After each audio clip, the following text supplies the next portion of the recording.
নমস্কাৰ, মোৰ নাম শ্ৰী জয়ন্ত কাকৰ। আমি এটা প্ৰজেক্ট তৈয়াৰ কৰিছোঁ। এই প্ৰজেক্টটো হ'ল বৰষুণৰ পানী সংৰক্ষণ কৰি জলসিঞ্চন পদ্ধতিৰে খেতি পথাৰত কৃত্ৰিমভাৱে পানী যোগান ধৰা পদ্ধতি আমি বনাবলৈ চেষ্টা কৰিছোঁ।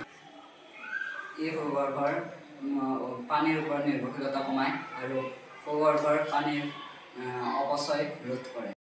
বৰষুণৰ পানী সংগ্ৰহ কৰিলে পৰিৱেশৰ সংৰক্ষণৰ পৰা আৰম্ভ কৰি আৰ্থিক সঞ্চয়লৈকে বহুতো সুবিধা পোৱা যায়। সামগ্ৰীসমূহ হ'ল PVC পাইপ, পানী সংৰক্ষণ টেংক, পাইপ ফিটিং আৰু মটৰ ব্যৱস্থা। ইয়াৰ দ্বাৰা উপকৃত ব্যক্তি বা ক্ষেত্ৰসমূহ হৈছে কৃষিসকল খৰালি কালত জলসিঞ্চনৰ বাবে সহায় কৰে।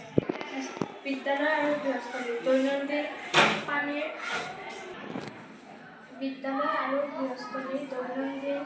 কামৰ পানীৰ প্ৰয়োজন পূৰণ কৰে। এই প্ৰকল্পৰ পৰা খৰালি কালত পানীৰ অভাৱ দূৰ কৰিব পাৰি। সামগ্ৰিকভাৱে এই প্ৰকল্পে আমাৰ সমাজত পৰিষ্কাৰ আৰু সেউজীয়া আৰু বনক্ষম ভৱিষ্যতৰ দিশত আগবঢ়ায়।